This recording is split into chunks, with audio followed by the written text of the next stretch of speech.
nous vous disons Shalom et bienvenue à ce plateau présenté par Living Road Ministries. Aujourd'hui, nous allons aborder un thème essentiel pour notre foi, Christ dans chaque dispensation. Et pour explorer ce thème, nous accueillons parmi nous le frère, le serviteur de Dieu, Séverin. Bonjour Séverin. Bonjour madame. Vous allez bien? Grâce à Dieu, ça va. Comme nous venons de l'annoncer, aujourd'hui nous allons explorer ensemble un thème essentiel, Christ dans chaque dispensation. Cher Séverin, qu'est-ce que vous comprenez par dispensation dans les Écritures? Qu'est-ce que je comprends par dispensation dans les Écritures? Madame, s'il faut que je puisse développer ce sujet, j'aimerais d'abord nous dire une chose. Quand on parle de dispensation, c'est comme l'expression Bible. Comme si tu pourrais me poser, Séverin, comment on peut comprendre le mot Bible dans la Bible? Je vous dirais peut-être que le mot Bible en soi n'est pas biblique. Ce qui ne fait pas de ces noms Bible, noms divins ou sataniques. C'est déjà le mal avec le christianisme aujourd'hui quand on ne trouve pas une expression bien définie dans la Bible. On se dit, on met déjà des questions là-dessus. C'est comme ça que dans le train de jeu, j'aimerais dire que je ne sais pas, mais personnellement, je n'ai pas pu tracer ou je ne peux même pas tracer le mot dispensation, clairement comme souligné dans les écrits. Mais s'il faut comprendre c'est quoi une dispensation, j'aimerais être juste en français. Quand on parle de dispensation, il y a l'expression dispenser ou distribuer.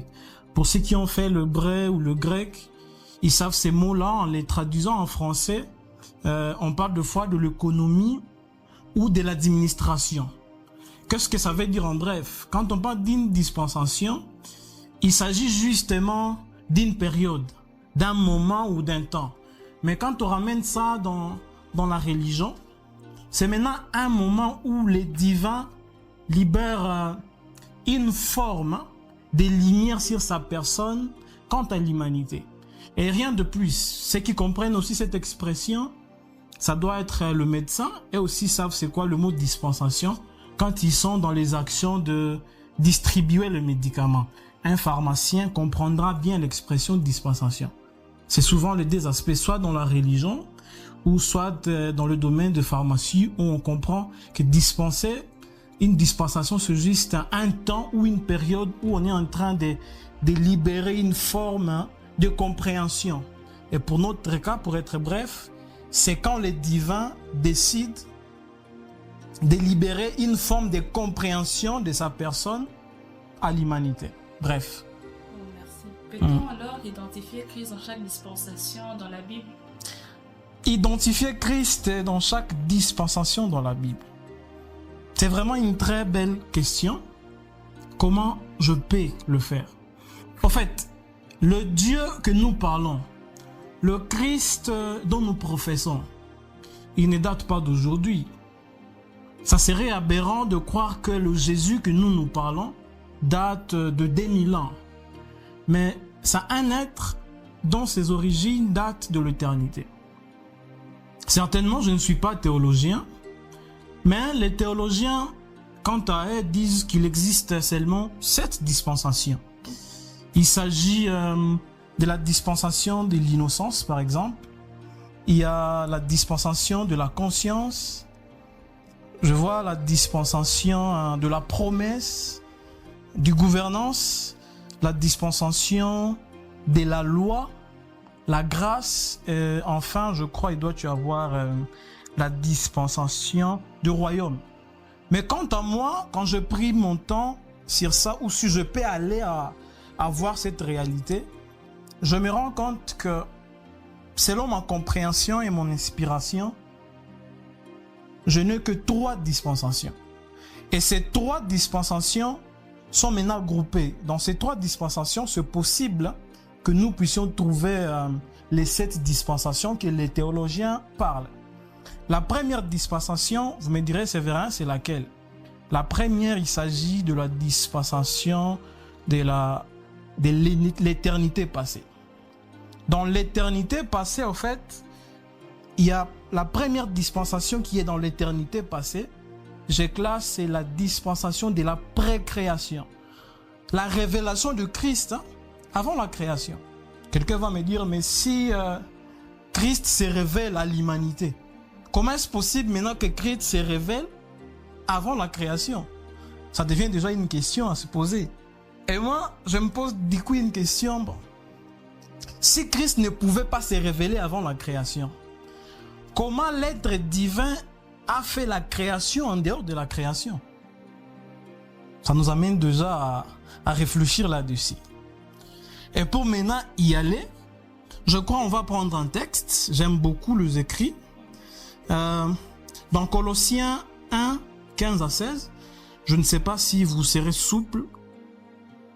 Colossiens 1, 15 à 16.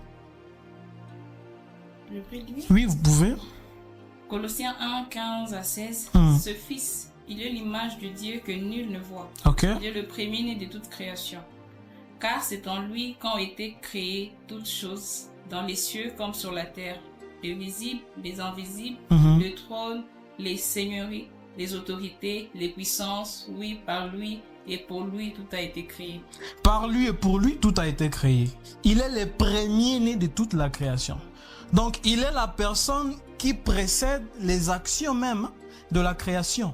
Si vous lisez par exemple dans 1 Pierre 1, 15 à 16, c'est là qu'on parle de l'agneau immolé, des gens qui sont prédestinés à être dans le livre de l'agneau immolé avant la fondation de la terre.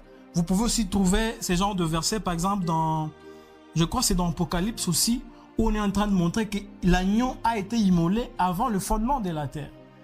Le Christ, dans la précréation, c'est en fait l'aspect divin de prévoir les réalités qui devaient se réaliser sur la terre. C'est comme ça que je parlais de la première dispensation qui est la dispensation de l'éternité passée. Jésus ne s'est pas révélé à l'humanité quand l'humanité a existé. Je ne crois pas à cette vérité-là. Sinon, pourquoi il serait le premier-né de toute la création? Pour ceux qui ont déjà lu Apocalypse 12, ils comprendront une réalité biblique. Moi, je traite ça de spirituel. Quand on parle d'une femme qui donne naissance à un enfant et l'enfant est élevé vers Dieu et son trône. Donc, pour vraiment être bref, la première dispensation, c'est la dispensation de la précréation, où même la notion de l'agneau immolé a été préétablie, bizarrement réalisée. Pas seulement dit comme d'une manière théorique, mais c'est même avant la création que l'œuvre de la croix a été réalisée. C'est là que les choses deviennent compliquées. Mais je vais aller trop vite parce qu'il y a un point que j'aime beaucoup. La deuxième dispensation dans la dispensation de l'éternité passée, moi je traite ça de la dispensation angélique. Vous allez me dire, Séverin, c'est quoi la dispensation angélique? Prenons un peu Apocalypse 12. J'aimerais qu'on lise ces passages dans Apocalypse 12. C'est un long verset. Vous avez déjà trouvé Apocalypse 12?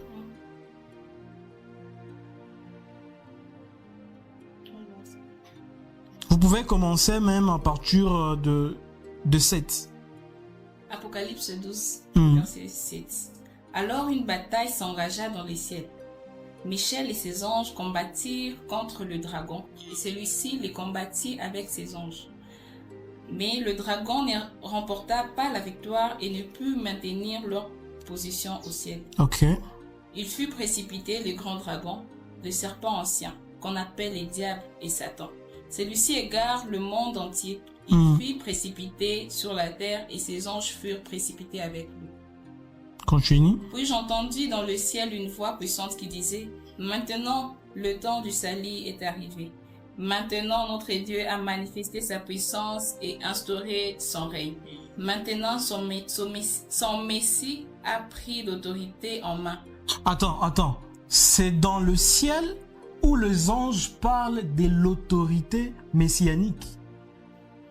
Ça n'a rien à faire avec la terre. On est en train de nous dire que le diable est précipité sur la terre. Alors que le diable est précipité, on se rend compte que le Messie prend la gouvernance dans le ciel. Ça, j'aime. Moi-même, je vais lire Colossiens 1,19. La Bible dit ceci.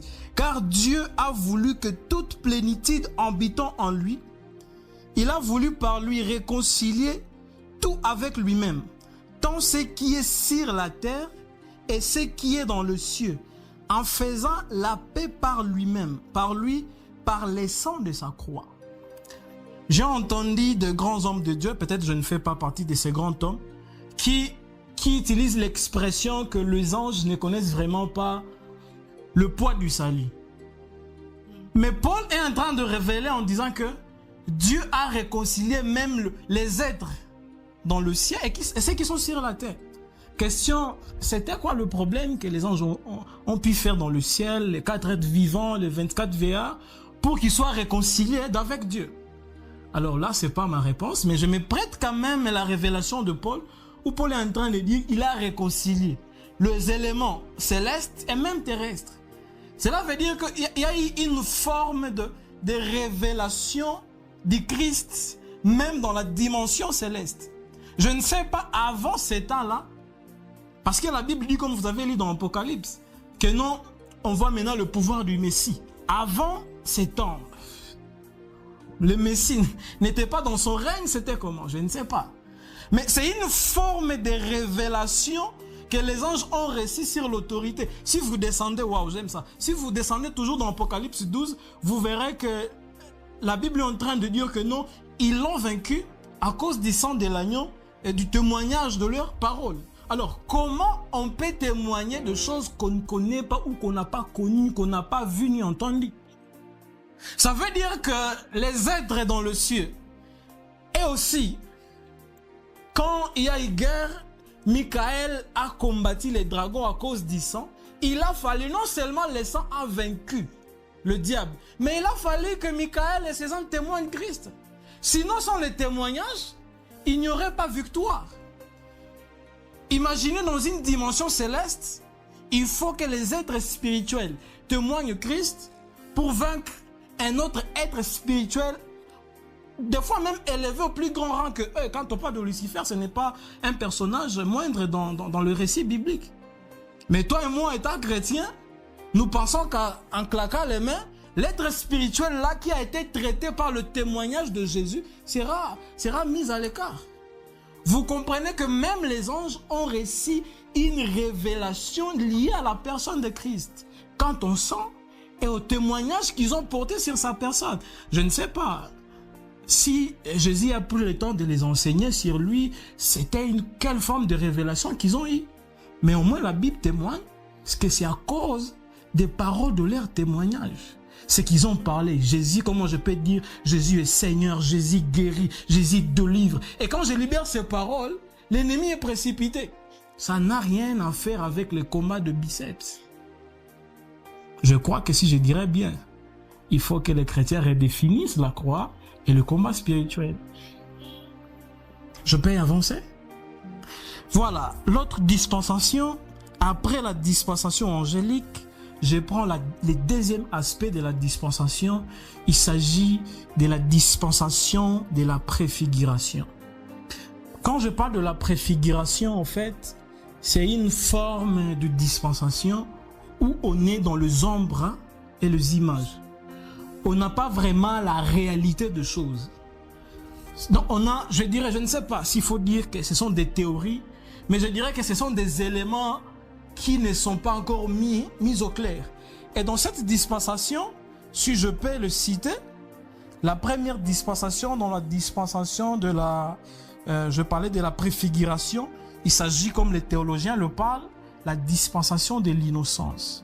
Quand on parle de la dispensation de l'innocence, ici on est dans le cas où Adam est déjà créé. Et il est dans un état où il ne connaît rien. Il est innocent quant à tout. Mais quelque chose voulait m'échapper. Je ne peux pas parler de la dispensation de l'innocence par là d'Adam s'il n'y a pas la création.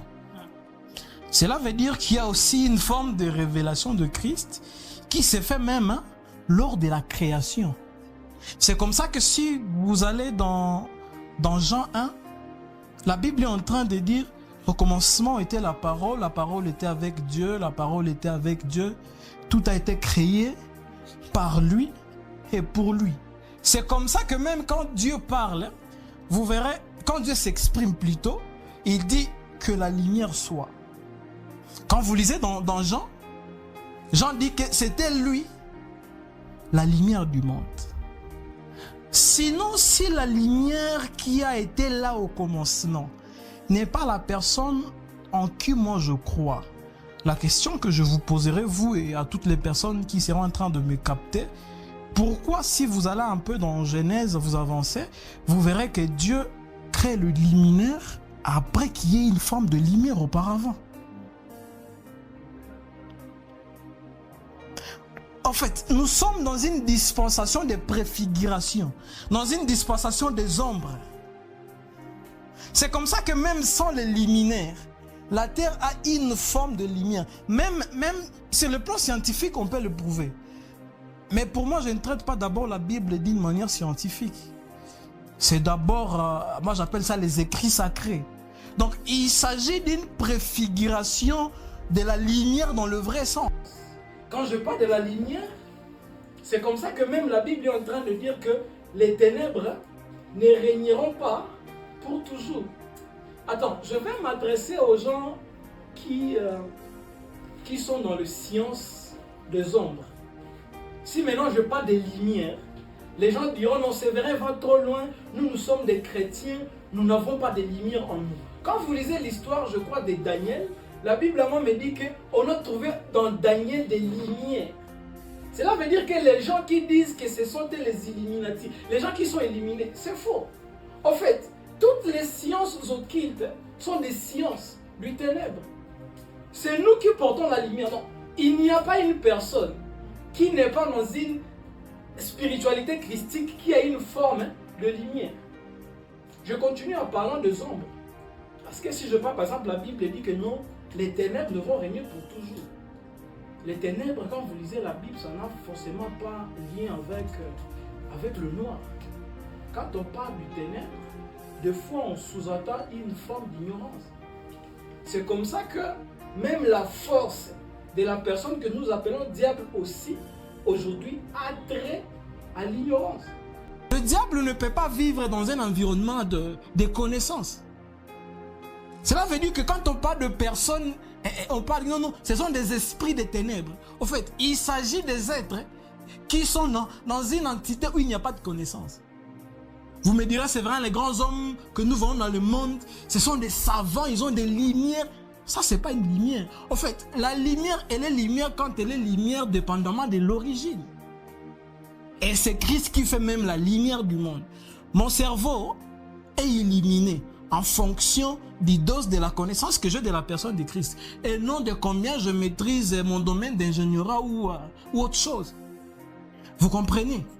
Et donc, la dispensation de la création. Il s'agit de la révélation de l'être qui est censé apporter la lumière quand, je dirais comment, apporter la lumière à l'humanité même quand on ne se fie pas aux astres. Alléluia. Je peux continuer. Je ne sais pas si on est ensemble ou comment. Oui, ça va. Et dans tout ça, quelle serait la place de l'homme dans ces différentes dispensations? En fait, la place de l'homme dans ces dispensations. Pour vraiment détecter la place de l'homme dans ces dispensations, permettez d'abord que j'aille trop loin. Parce que pour que je parle vraiment de l'homme dans la dispensation, je dois arriver dans la dispensation que moi j'appelle la dispensation de quand Christ est parti à la montant de la transformation. Comment on appelle encore ça? Transfiguration. Voilà. Il y a une dispensation que moi j'appelle la dispensation de la transfiguration. C'est la dispensation où tout ce qui était caché là, vous voyez, quand je parle de la dispensation de promesses, par exemple, il s'agit de la dispensation de choses cachées où Dieu donne des promesses à Abraham. Ok? Quand vous lisez Jean, Jésus dit ceci: votre père Abraham a voulu voir mon jour. Et quand il a vu mon jour, il a tressailli de joie. Cela veut dire que même dans la dispensation des promesses, le Christ a été révélé à Abraham. C'est dans Genèse 22, je crois, où il y a l'histoire d'Isaac et son père. Il dit à papa, nous avons les holocaustes, nous avons tout, nous avons, mais où est l'agneau? Il était en train de dire, je suis en train de chercher Christ. De foi dans le domaine des dispensations, parce qu'il s'agit de la révélation de Dieu à l'humanité, de fois nous manifestons une forme de révélation, même pas sans se rendre compte que nous sommes dans une forme de révélation. Nous faisons une forme de révélation comme comme je peux vous dire, c'est vraiment comment tu as fait. En tout cas, tout ce que je sais, c'est que je sais que c'est ça. Je n'ai pas les éléments à vous prouver. Peut-être j'aurais du mal à vous prouver combien Isaac était en train de réclamer le Christ. Mais il a dit, où est l'agneau? Par exemple, prenons aussi quel exemple? Il y a un homme dans la Bible qui a aussi fait un peu d'exploit avec Dieu. Ça doit être l'homme qui a fait l'arche. Noé, voilà. Noé fait l'arche, il sort de l'arche. Quand il sort de l'arche, Dieu lui dit maintenant, vous pouvez aller. C'est comme si on recommençait les choses. C'est ce que les théologiens appellent la dispensation du gouvernement humain. Quand Noé part faire la vie, sans instruction divine, madame, Noé offre l'holocauste à Dieu.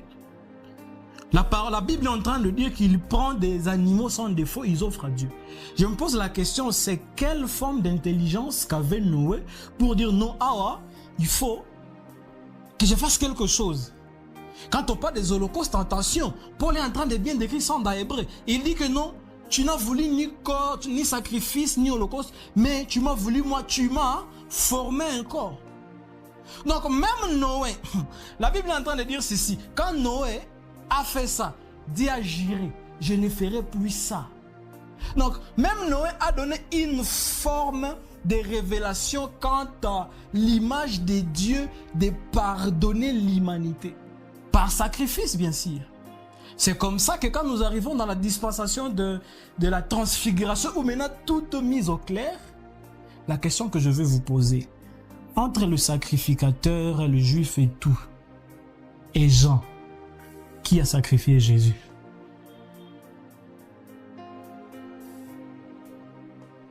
C'est Jean. C'est Jean? Vous avez une très bonne réponse. Peut-être que vous n'avez pas beaucoup de preuves à me donner, mais c'est la personne de Jean. Jean dit ceci, je crois c'est dans Jean 1, il est en train de dire ceci. Je ne connaissais pas cette personne, mais moi tout ce qu'on m'a dit que non, c'est la personne sur qui je verrai. Mais quand la personne est venue, les Juifs, quant à la dispensation de choses cachées, ils avaient chaque fois quand ils péchaient, ils devraient offrir un agneau pour le pardon de leurs péchés. Depuis tous ces instants-là, ils avaient toujours besoin du sacrifice.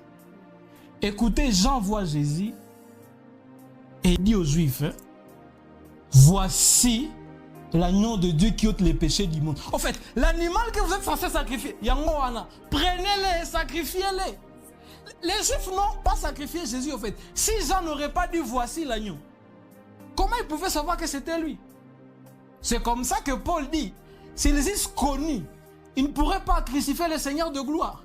Donc il y a aussi une ombre qui était dans le Juif, qui les a amenés à crucifier. Mais leur ombre-là était quand même suivie d'une identification des gens qui leur a dit, voici l'élément. Vous avez besoin du pardon. Noé a sacrifié. Oh là là. Même Abraham, quand il s'est tourné, il a vu les béliers. Et il a fait le sacrifice. Pourquoi il a fait ça? Et Jean est venu montrer la vraie personne dont Abraham a vu. Le vrai pot de l'animal, oh là là, j'avais oublié ça. Le vrai pot de l'animal même que Dieu a donné à Adam et Ève pour couvrir leur iniquité. C'est maintenant lui là. Nous étions dans les ombres, nous étions dans la précréation. Mais la personne dont il est question, c'est comme ça que Jésus a dit que dans ces rouleaux, il est question de moi.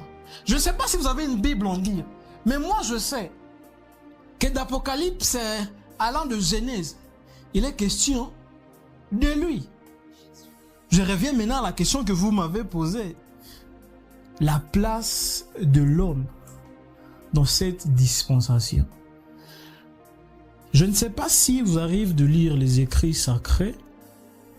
Vous verrez que Jésus est en train de parler la place de l'homme. Quand Jésus est en train de parler, je crois, à un homme où il disait que c'est lui qui est né de l'esprit et tout et tout. Si vous lisez dans la suite, vous allez comprendre vraiment qui est l'homme.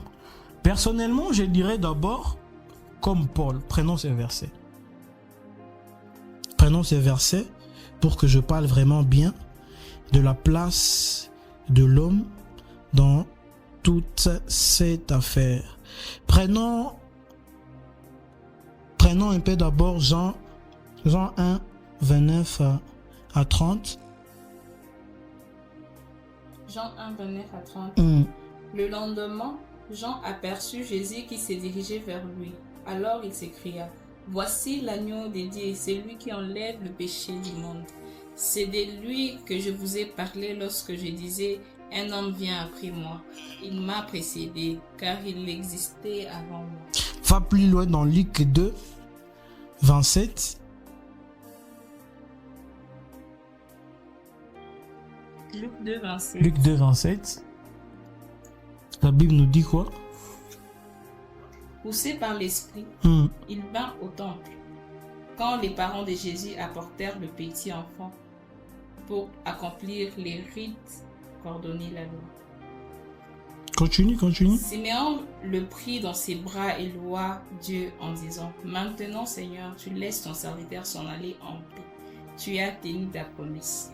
Car mes yeux ont vu le Sauveur qui vient de toi. » J'ai toujours été stupéfait et épouvanté par cet homme qui dit « Tu peux maintenant laisser ton serviteur aller en paix. » Pourquoi le serviteur dit que je dois aller en paix? Il est en train de parler là, si vous allez un peu plus en bas, vous verrez qu'il est en train de dire que non, parce que les peuples assis longtemps dans le ténèbre voient soudainement une lumière les apparaître.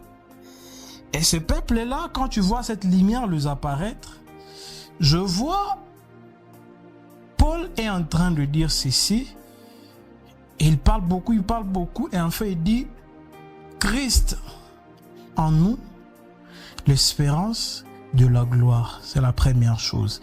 Deuxième chose, quand Paul continue encore à parler, le verset me passe par-dessus, je vais quand même parler en Florent.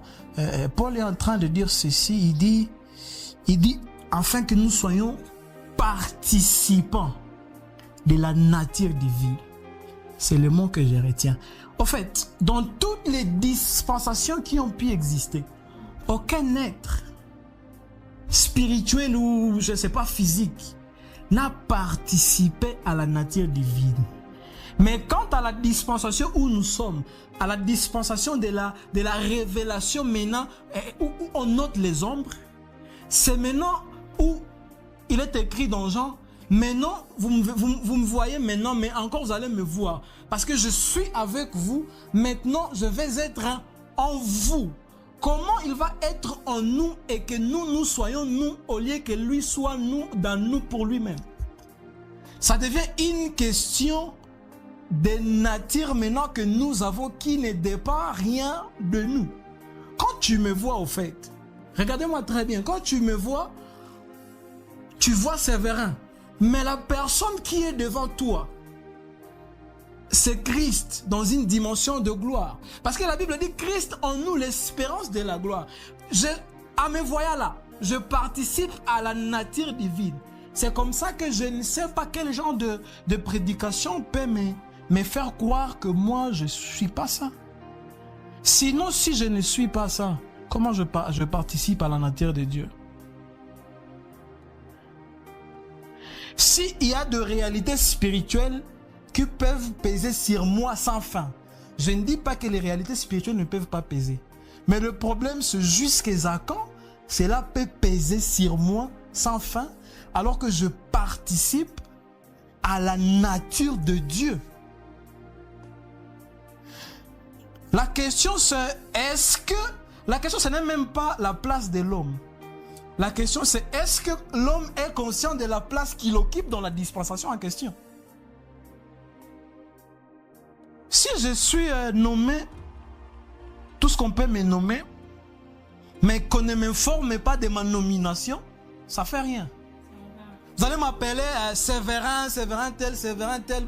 Mais bon, quand vous me voyez, je ne reflète rien de ma nomination. Parce que je n'ai aucune connaissance liée à la nomination que j'ai.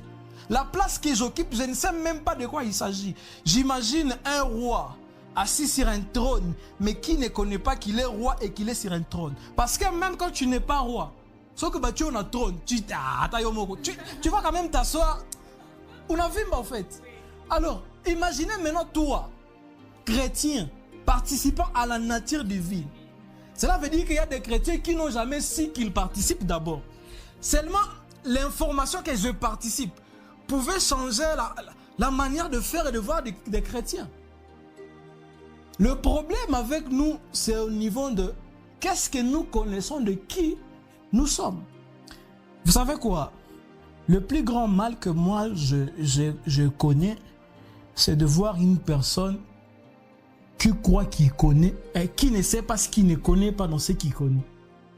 C'est déjà un danger. Quand tu ne sais pas ce que tu ne connais pas dans ce que tu connais, c'est déjà limité. C'est comme ça que vous verrez que le christianisme a limité Dieu dans Genèse et Apocalypse.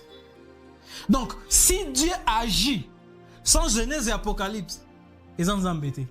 Je me pose la question maintenant, moi je participe à la nature divine. D'accord?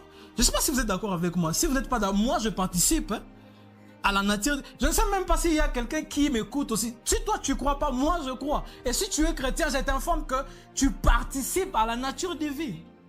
Alors, moi qui participe à la nature divine, Abraham a connu Dieu.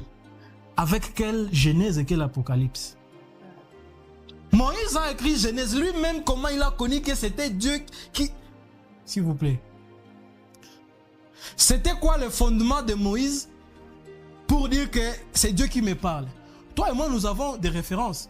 Et Paul est en train de dire que ce qui est écrit, on a mis ça ici pour nous servir d'exemple. Alors, ceux qui n'avaient pas d'exemple, comment ils ont connu? C'est comme ça que moi, j'ai toujours dit que Dieu nous a donné ses références. Tout ce qu'il peut faire avec nous, il est possible que nous ayons de preuves bibliques à donner. Mais il y a des fois où moi je peux rester épouvanté. Je ne peux même pas vous expliquer c'est quel verset dont il s'agit. Tout ce que je sais, c'est que moi je participe à la nature divine. Et Dieu n'est pas limité dans les écrits que lui-même a essayé de donner à l'humanité. Parce que, je vais dire une vérité, la Bible n'est pas une lettre de Dieu adressée à l'humanité. Dieu n'a pas écrit une lettre qu'il a adressée à l'humanité. Pour dire que si on ne retrouve pas ça ici, c'est de l'hérésie. Donc, le jour où Dieu fera une chose avec toi, tu manques des preuves bibliques, c'est diabolique. C'est comme ça que le diable devient un costaud.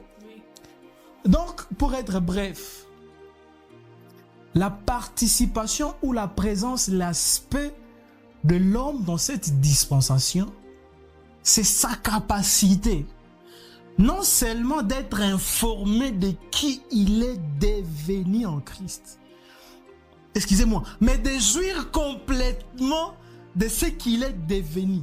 Parce que à quoi bon d'avoir la nature de Christ et de vivre une vie qui n'a rien à faire avec lui?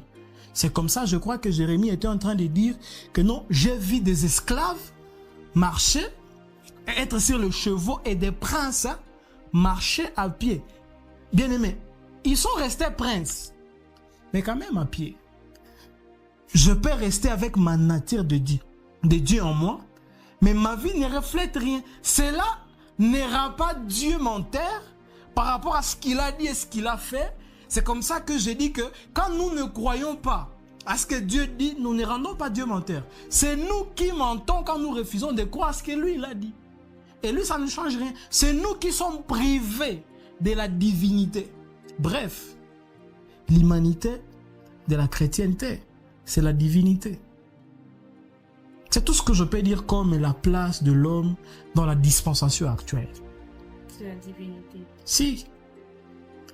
Parce que, pouvez-vous me prouver que l'homme existe si vous lisez Genèse? Prenons un miroir. Je me vois dans le miroir. La question que je me pose, j'appelle ce que je suis en train de voir là-bas, Matabaro. Alors, le Matabaro que je suis en train de voir là-bas, c'est une autre personne ou c'est moi reflété à l'intérieur? Alors, est-ce qu'on peut différencier l'homme Dieu quand on parle que Dieu créa l'homme à son image? Cela veut dire que nous sommes dans une dispensation où nous retournons dans les origines. Nous retournons dans qui nous sommes depuis le commencement. Bref. Vraiment, merci beaucoup. Je suis assez bénie. J'espère que beaucoup d'autres viendront suivre cette vidéo, cette émission. Et seront également bénis. Parce que dans tout ce que vous avez dit, je peux retenir que, voilà, plusieurs ne connaissent pas, ne sont pas au courant de qui ils sont. Malheureusement. Du coup, ils vivent dans cette inconscience et subissent. Et subissent tout ce qui... Donc, comment je vais le dire? Ils vivent les retombées de cette mauvaise connaissance peut-être, ou de cette inconscience, naïveté. Mais pour finir, Persévérant, j'avais une question. J'espère, j'ai vu que vous avez un peu touché à ça, mais j'aimerais savoir avec un peu plus de détails comment cette révélation transforme notre vie, notre marche en tant que chrétien. Comment cela transforme? Au fait, c'est impossible.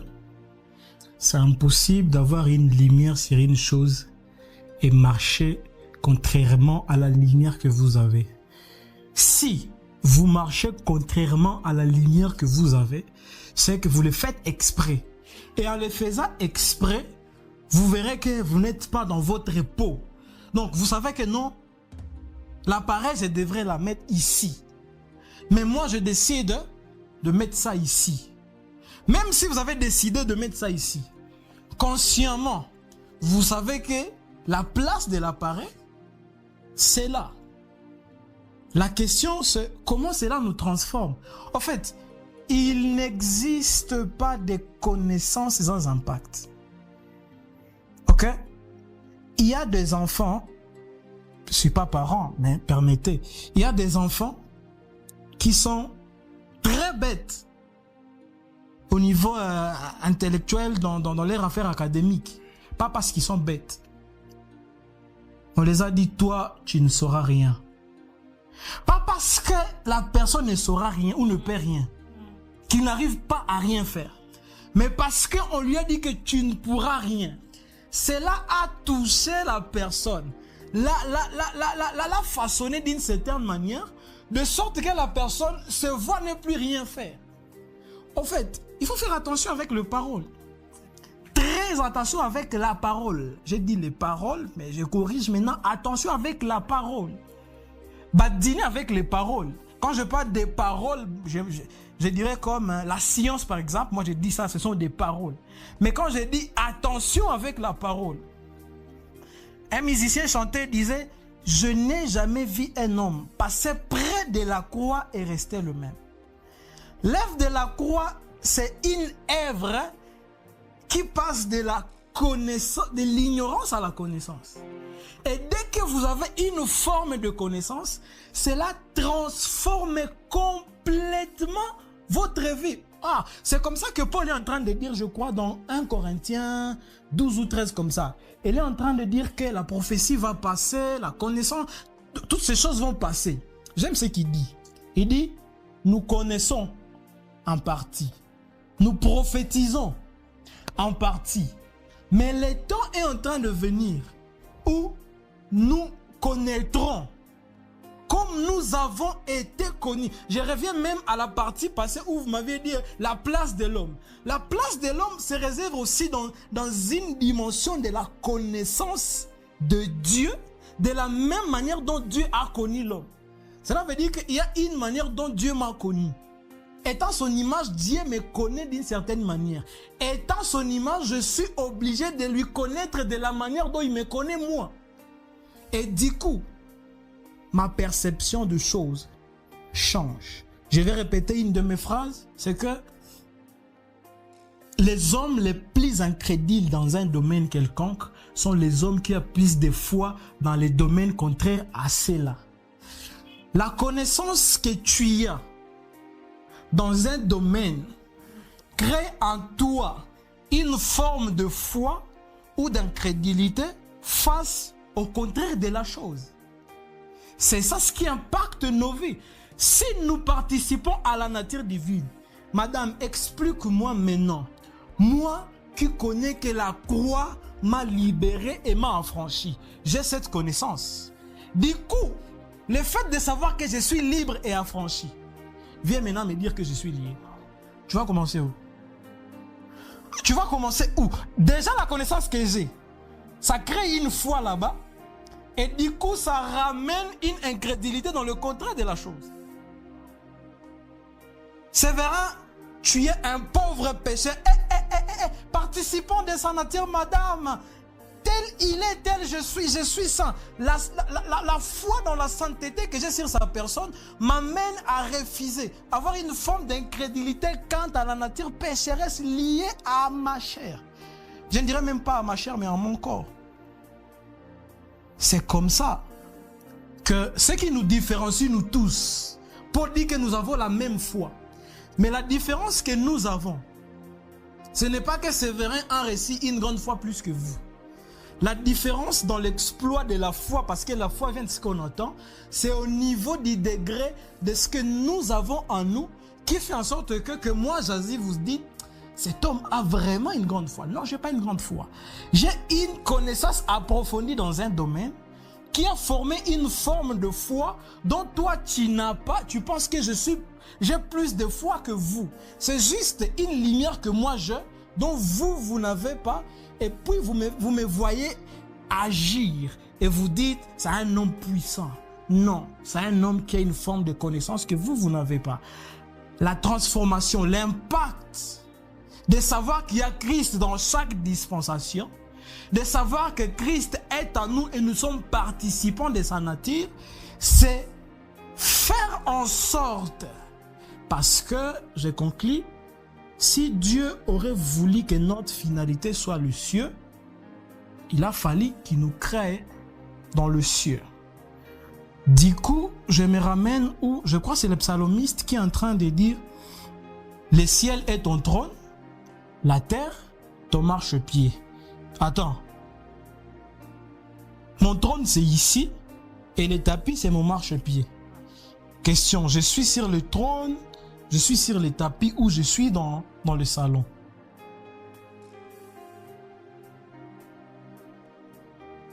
Est-ce que vous comprenez ma question? Cela veut dire que je suis sur les canapés, mes pieds sont sur les tapis, mais je suis dans le salon. Ah, je ne sais pas, pardonnez-moi, je me pose déjà la question. Si son trône c'est dans le ciel, ses pieds en bas, il est au ciel, il est sur la terre. Ou il est dans une entité, où la terre et les cieux sont. Ça fait appel à une forme de non-limitation de l'être divin. Et c'est là, lui étant en nous, quant aux aspects spirituels qui finalement peuvent même affecter des réalités physiques et matérielles. quand nous avons Christ en nous, il y a une forme de nos limitations. Je vois une limitation dans ta famille. Je suis dans une forme de non-limitation quant à la nature à moi. Si c'est difficile déjà de localiser Dieu, donc il est déjà dans une forme d'éternité.